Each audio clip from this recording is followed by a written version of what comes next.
Oi, pessoal, tudo bem? Na primeira parte da aula de hoje, nós vamos estudar energia cinética, potencial e vamos discutir a relação que essas formas de energia têm com o trabalho. Vamos lá? Então, pensando um pouquinho na energia cinética, esse termo cinética vem trazer aí a ideia de movimento. Então, a energia cinética é a energia relacionada com o movimento de um ou mais corpos, né? Independente da quantidade de corpos que nós estivermos analisando, a energia cinética surge sempre em que esses corpos tiverem aí em movimento. Então, para que haja a energia cinética, uma condição bastante importante é a condição aí de existir velocidade. Se não há velocidade, não tem como a gente analisar a energia cinética, uma vez que essa energia será zero. Então, toda vez que a gente precisar analisar a energia cinética, este objeto precisará estar em movimento. Então, a gente vai pensar aí, né? Se um corpo não tem movimento, se ele está em repouso, a sua energia cinética é nula. Isso é muito importante a gente ter em mente que corpos em repouso não apresentam energia cinética, uma vez que este valor será zero. Corpos em movimento apresentam energia cinética e nós vamos analisar a energia cinética a partir da seguinte expressão.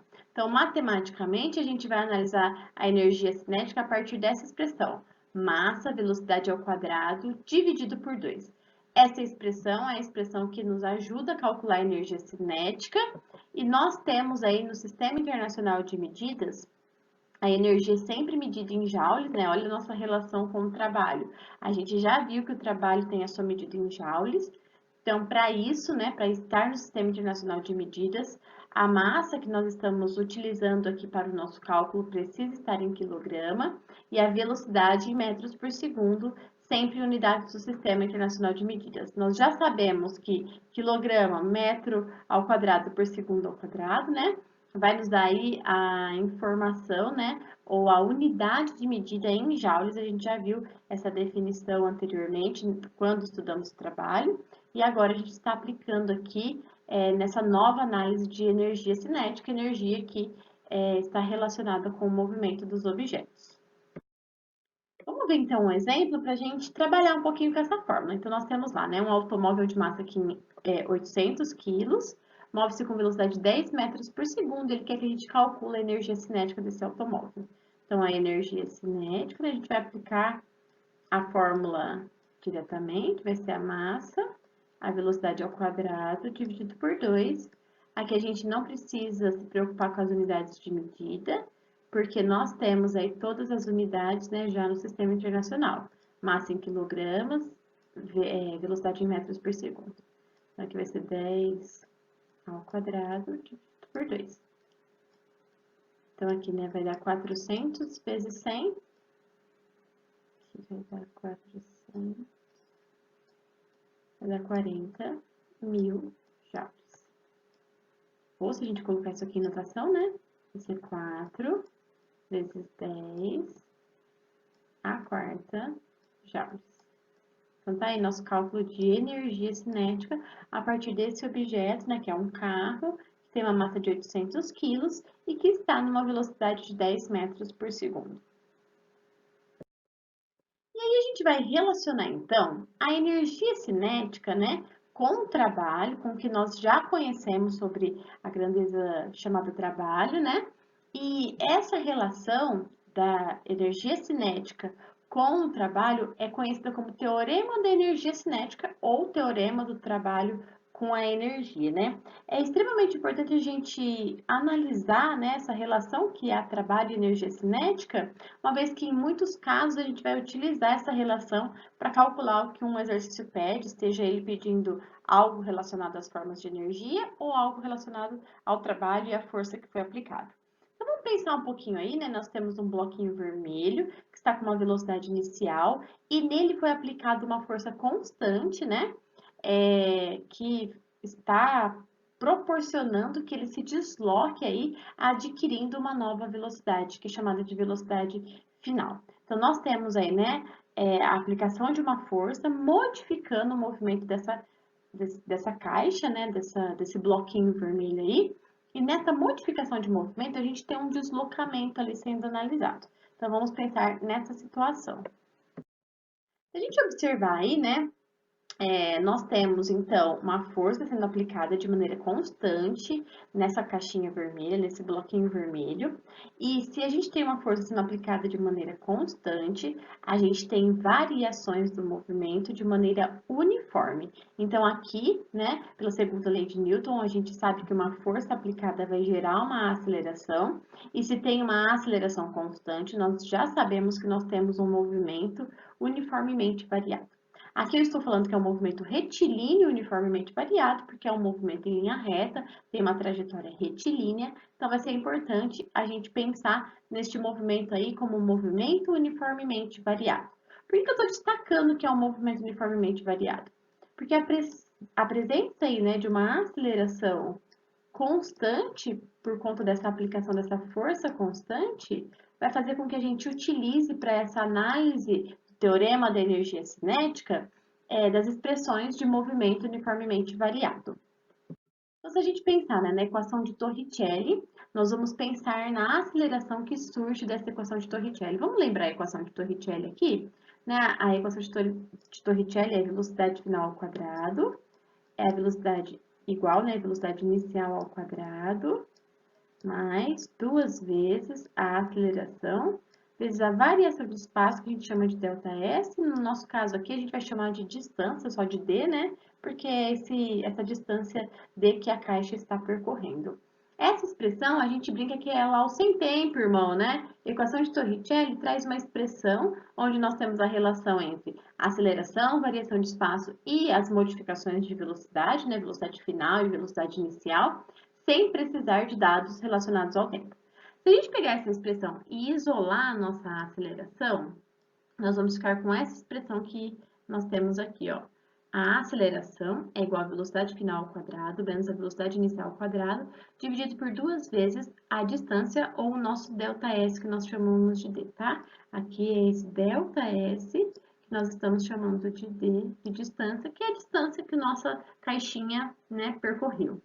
Se a gente pegar pela segunda lei de Newton, que é força igual a massa vezes aceleração, e no lugar dessa aceleração aqui, substituir por essa expressão que nós obtivemos aqui para a aceleração a partir da equação de Torricelli, a gente vai ficar com essa expressão aqui, ó.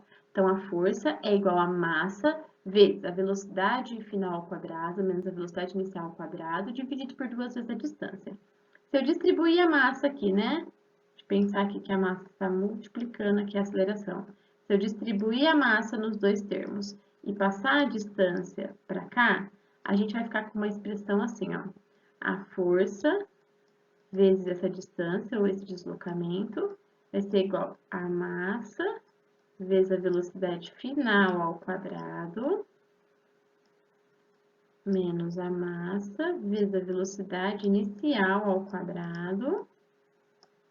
Tudo isso dividido por 2, eu posso ainda distribuir o 2, né? Abrir essa subtração aqui em duas frações, que é o que a gente vai ver no slide a seguir, como fica essa expressão. Então, se a gente pensar lá, ó, que a gente tem aqui é a expressão de trabalho, né? Quando nós temos a força e o deslocamento no mesmo sentido, na mesma direção, lembra lá do trabalho? Que é força vezes deslocamento vezes o cosseno do ângulo formado entre a força e o deslocamento. Como a força e o deslocamento estão na mesma direção e no mesmo sentido, aqui não há ângulo formado. Então, cosseno de zero é igual a 1, a nossa expressão de trabalho fica só força vezes o deslocamento. Aqui, massa, velocidade ao quadrado dividido por 2 é energia cinética. Se a massa é final, né, é energia cinética final, que é o trabalho, né? E aqui a gente tem energia cinética inicial. Também energia cinética. Então, olha lá como é que a gente vai ficar, né? O trabalho é igual à energia cinética final menos a energia cinética inicial. Final menos inicial traz uma variação. Então, olha só como é que fica esse teorema. O trabalho, né, vai ser igual, então, à variação dessa energia cinética. Então, nós temos lá o trabalho, é igual à energia cinética final menos a energia cinética inicial, que vai dar, então, a variação. E aí, né, a gente chega nessa expressão que é conhecida então como teorema da energia cinética. O trabalho é igual à variação da energia cinética, né? Então, toda vez que há uma força atuando ali, né, estabelecendo um trabalho, né, um trabalho de uma força resultante que vai atuar sobre um corpo, há então uma variação de movimento neste corpo, o que gera uma variação de energia cinética, uma vez que a energia cinética avalia o movimento de um corpo. Então, olha como as coisas estão interrelacionadas, né? Ao mesmo tempo em que nós temos um trabalho sendo realizado por ação de uma força constante, esse trabalho está gerando um deslocamento e esse deslocamento é analisado a partir da mudança de movimento que ele causa no objeto. E aí nós temos esse teorema da energia cinética. Então, o trabalho vai ser igual à variação dessa energia cinética. Alguns pontos importantes, nós não podemos esquecer que quando nós temos aí, né, uma força sendo aplicada a um determinado corpo, né, o trabalho é calculado, não se esqueça da expressão do trabalho, né, que vai ser importante. O trabalho vai ser calculado aí pela força, vezes o deslocamento, vezes o cosseno do ângulo formado entre a força e vetor deslocamento. E aí a gente vai relacionar então com a nossa energia cinética, né? Ou com a nossa variação de energia cinética, que é final menos inicial, que vai ser massa, velocidade ao quadrado, dividido por 2. Então, essas expressões serão bastante importantes para a gente analisar essa energia cinética daqui para frente. A energia potencial, ela está relacionada com forças conservativas, ou seja, forças onde o trabalho que vai ser realizado aí por essa força não depende do caminho que é feito, só depende do ponto de partida, né, da posição inicial e da posição final aí, né, que os nossos objetos chegaram. As forças que nós vamos associar, né, a esse tipo de situação, né, que são essas forças conservativas, elas vão dar origem a esse tipo de energia conhecida como energia potencial. Então, nós vamos começar aqui analisando a força-peso e o trabalho que a força-peso realiza, como forma de exemplificar, então, como é que uma força conservativa, né, dá origem a esse conceito de energia potencial, que é o que nós vamos estudar hoje. Então, vamos pensar aqui nessa primeira imagem. Nós temos um objeto, que é uma bolinha, né, que vai do ponto A até o ponto B. Essa bolinha, ela tem aí, né, um determinado desnível em relação à nossa superfície, que é o nosso plano horizontal de referência, e a posição que ela chega aqui, né, que é a posição em B, também tem esse desnível. A distância que nós temos, ou a diferença de altura que nós temos aqui entre a posição A e a posição B, eu vou chamar de Dzinho aqui, ó, tá aqui nossa distância.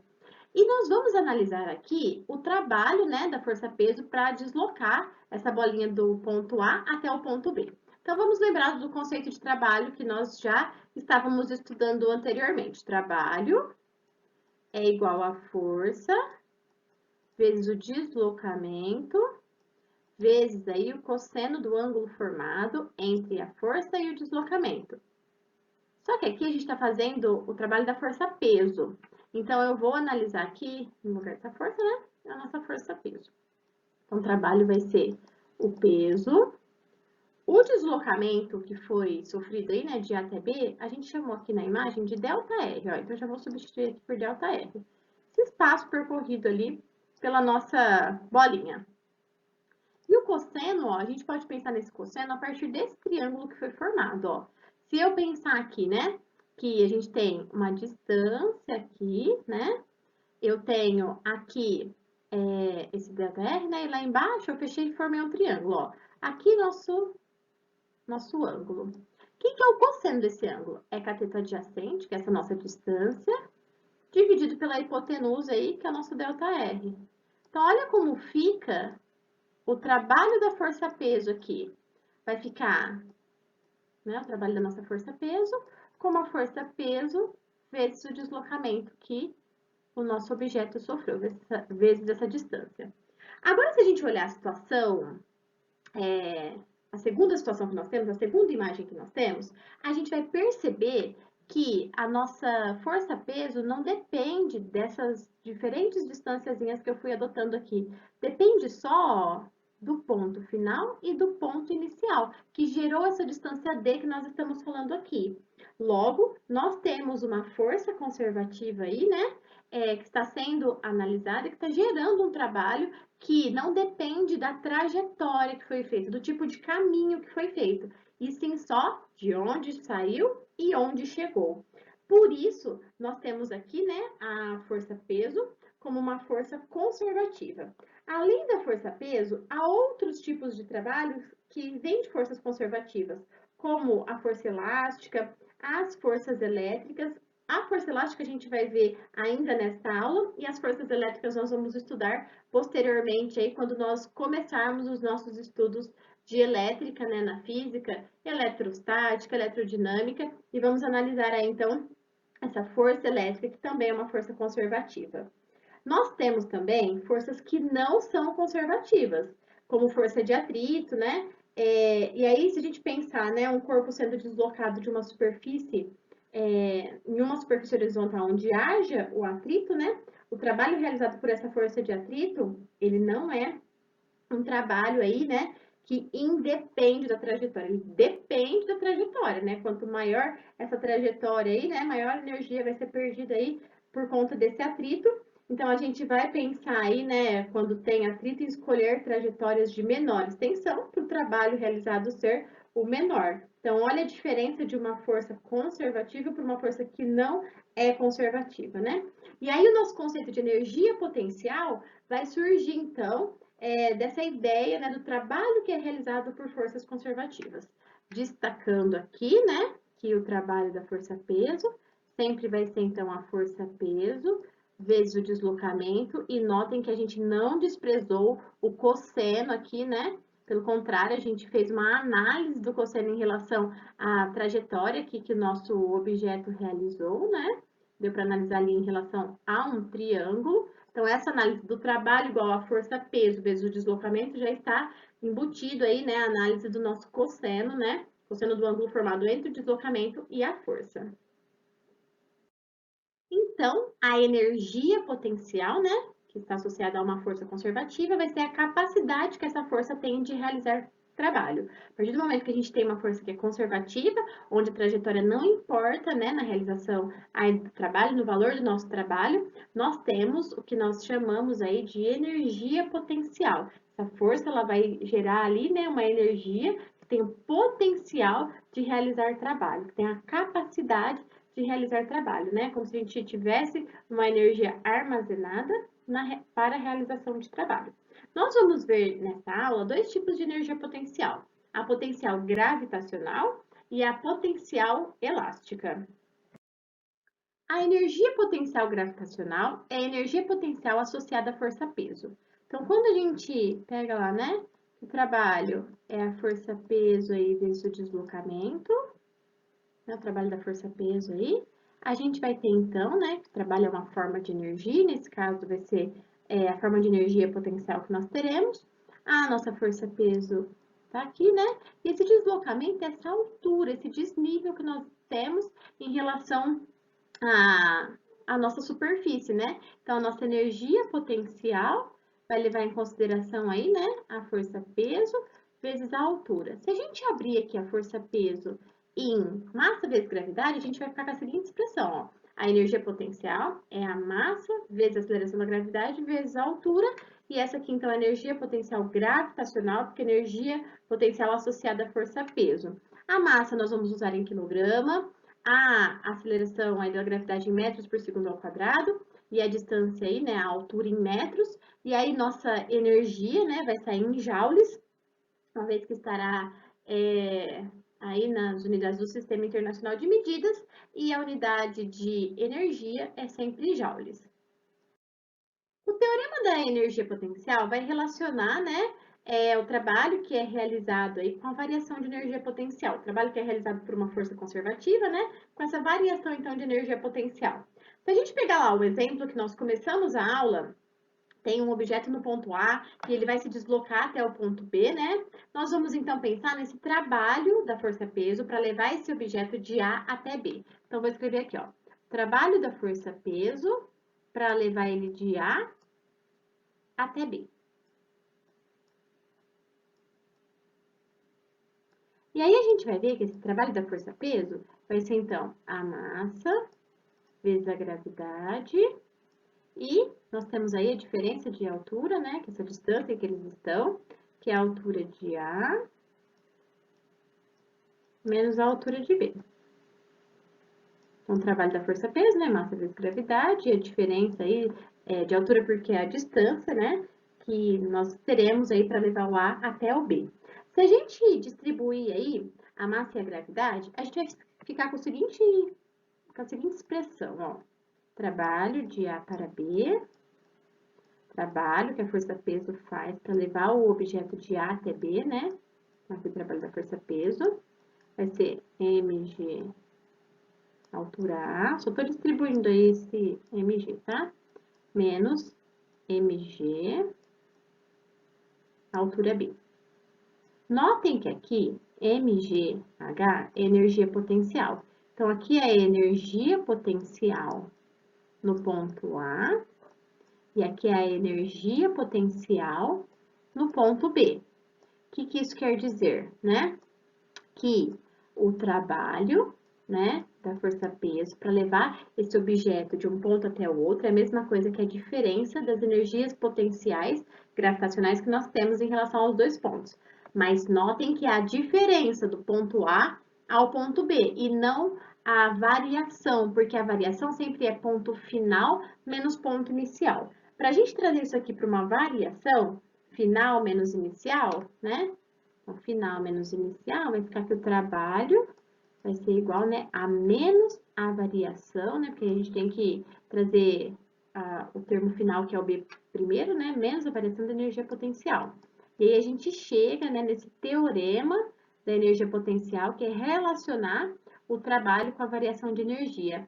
Lembra lá do teorema da energia cinética, que o trabalho era igual à variação de energia cinética? Que o trabalho realizado por uma força, né? Ele modificava o movimento e aí a gente analisava energia inicial e energia final e fazia a variação, final menos inicial. Aqui a gente desenvolveu o teorema da energia potencial para fazer a mesma relação, né, do trabalho com a variação de energia, mas nós notamos, por conta da análise aí, né, dessa força conservativa não depender dessa trajetória, que o trabalho vai ser menos a variação, né? Menos o ponto final, menos o inicial. E aí a gente tem, então, que trabalho de uma força conservativa, trabalho da força-peso aqui, né? Para levar um objeto de um ponto até o outro, é menos a variação de energia potencial entre esses dois pontos, ok? Nós vamos ver, então, o segundo exemplo de energia potencial, que é energia potencial elástica. Nós já sabemos aí que a força elástica, né, tem a expressão força elástica, vai ser igual a constante elástica, vezes o módulo da variação de x, né, que é o tamanho dessa variação da mola, ou de uma fita elástica. A gente sabe que corpos elásticos, quando deformados, tendem a restabelecer o seu tamanho original, né, ou a sua forma inicial, e a força de restituição que existe ali é chamada de força elástica. Essa força elástica, então, tem direção aí, né, o mesmo eixo que o material elástico, tem o sentido contrário à deformação, então se a gente estica, a força elástica vai tentar restituir para o tamanho natural, se a gente comprime, ela vai tentar empurrar aí, né, essa compressão para voltar ao tamanho inicial, então o sentido sempre é contrário à deformação, e a intensidade é dada por essa expressão aqui, que é a lei de Hooke, né, em relação à força elástica. Quando a gente vai analisar aí, né, a energia potencial que surge a partir da força elástica, se a gente considerar, né, que essa força elástica ela é uma força variável ao longo do nosso movimento aqui, né, ao longo dessa deformação da nossa mola, a gente vai precisar lembrar como acha, né, o trabalho em uma força variável para achar, então, a energia potencial elástica nesse caso. Aqui nós temos um gráfico demonstrando como essa força elástica é uma força variável, né? Aí tem a força em relação ao deslocamento, e a gente sabe que o trabalho é dado pela área, então, desse gráfico, né? Toda vez que a gente tiver a força em relação ao deslocamento, se for uma força variável, a área do gráfico, então, nos fornece o trabalho. Então, aqui, ó, vai ser a base, que é x, vezes a altura, que é a força elástica, que é kx, dividido por 2. Então, se nós sabemos que o trabalho é a nossa forma de energia aqui, a energia potencial elástica vai ser, então, Kx ao quadrado dividido por 2. Essa é a expressão, né, para nossa força, para nossa energia potencial elástica, né, que foi obtida a partir da força elástica, que é uma força variável, e pelo conceito aí, né, de que forças variáveis, quando são colocadas aí, né, graficamente pela distância, a área desses gráficos nos fornece o trabalho, sabendo que o trabalho é a nossa forma de energia aqui, né, e que a força elástica é uma força conservativa, a gente consegue, então, nossa expressão para energia potencial elástica. Okay? Pessoal, na aula de hoje nós discutimos os conceitos de energia, energia cinética e energia potencial. Os conceitos teóricos dessa aula estão lá nas páginas 55 a 58 e eu vou deixar os exercícios de 9 a 12 do Revisando para vocês fazerem e a gente resolver como tarefa. Façam com atenção, com carinho e dedicação que a gente corrige na próxima aula. Um beijo, bons estudos e vou deixar uma mensagem bem carinhosa de primavera, né? Encante-se, transborde em cor, espalhe amor, primavere-se. Chegou a estação mais bonita do ano, eu espero que vocês estejam bem, com muita saúde e a gente se encontra muito em breve. Até!